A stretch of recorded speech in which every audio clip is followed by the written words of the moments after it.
నవసేన్ బోస్కు మరి పవన్ కళ్యాణ్ గారిని పట్టించుకున్నటువంటి టీడీపీ నాయకత్వం ఇది ఖచ్చితంగా నేను చెప్పగలుగుతాను. నాకు అర్థమైనంత వరకు నా అభిప్రాయం తెలియజేస్తున్నాను. ఏంటంటే ఇప్పుడు పోసాని కృష్ణమురళి గారిని కానీ ఆర్జీవి కానీ లేకపోతే శ్రీరెడ్డి అనేటువంటి వ్యక్తి వీళ్ళందరూ కూడా ఖచ్చితంగా పవన్ కళ్యాణ్ గారిని ఒక దశాబ్దం నుంచి టార్గెట్ చేసేటువంటి వ్యక్తులు.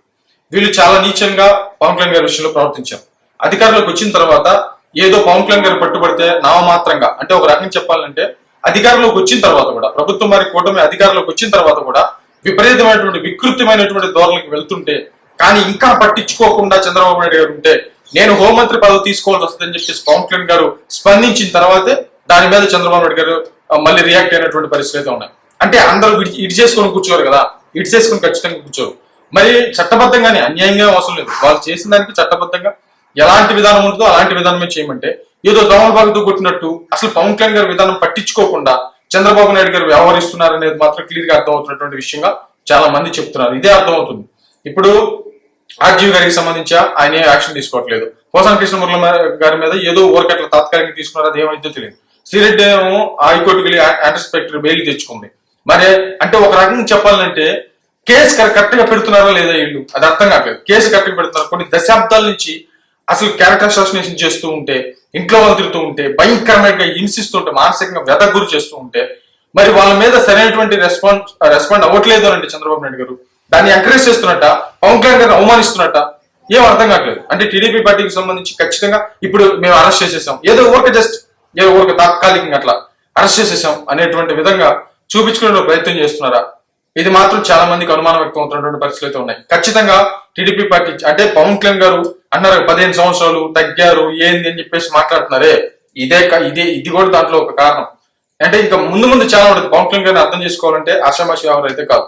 ఖచ్చితంగా ఏ రోజు కూడా సంస్కారాన్ని పవన్ కళ్యాణ్ గారు తప్పింది లేదు, సంస్కారహీనంగా ప్రవర్తించింది లేదు. ఇది మాత్రం ఖచ్చితంగా ఒకసారి బరస్ట్ అయిపోయి విపరీతంగా తిట్టాడు. నా కొడకలని ఎక్కడ అనలేదు, కొడకలరని మాత్రమే అన్నాడు. ఇక తట్టుకోలేక విపరీతంగా ట్రోల్స్ చేస్తుంటే ఎవరు పట్టించుకోవడం లేక ఇక పవన్ కళ్యాణ్ గారే రియాక్ట్ అవ్వాల్సినటువంటి పరిస్థితి వచ్చింది. ఒక్కసారి బరస్ట్ అయ్యాడు. ఇక అది కూడా అవ్వకపోతే మరి చేతకంతనంగా కట్టేసేటువంటి పరిస్థితి. అక్కడి నుంచి రాజకీయం మలుపు తిరిగింది, రాజకీయం మారింది. అంటే ఓపిక అనేది ఖచ్చితంగా ఒకసారి ఉంటుంది. దాన్ని దాటైతే మాత్రం ఎవరు భరించేటువంటి పరిస్థితులు ఉండవు. ఖచ్చితంగా భగవంతుడు కూడా అంటే పాపం పండేంత వరకు ఎదురు చూస్తాడు. అది పడిన తర్వాత భగవంతుడు అసలు ఉపేక్షించడు, కంపల్సరీగా ఉపేక్షించడు. నువ్వు ఏ పురాణాలు తీసుకో, ఏదైనా తీసుకో. అలాగే ఇప్పుడున్నటువంటి పరిస్థితి రీత్యా చంద్రబాబు నాయుడు గారిని పవన్ కళ్యాణ్ గారు ఎన్నిసార్లు రిక్వెస్ట్ చేసినా కూడా పవన్ కళ్యాణ్ గారిని తీవ్రంగా దశాబ్దాల పాటు అవమానించినటువంటి వ్యక్తుల మీద సరైనటువంటి యాక్షన్ తీసుకోవట్లేదు అనేది మాత్రం ఇప్పుడు చాలా మంది సోషల్ మీడియాలో ఆవేదన వ్యక్తం చేసినటువంటి పరిస్థితి ఉన్నాయి.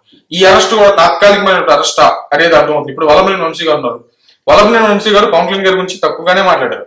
ఆయన ఎక్కువగా లోకేష్ గారిని, చంద్రబాబు నాయుడు గారిని, వాళ్ళ ఇంట్లో ఆడవాళ్ళని విపరీతంగా అవమానించి లోకేష్ గారి పుట్టుక గురించి అవమానించడం, తేల్చుకుందారా అని చెప్పేసి అంత వాళ్ళ గురించి మాట్లాడారు. దాని విషయంలో మాత్రం కేసు మీద కేసు పెట్టేసి మొత్తానికైతే వాళ్ళదైతే బాగానే జరుగుతుంది.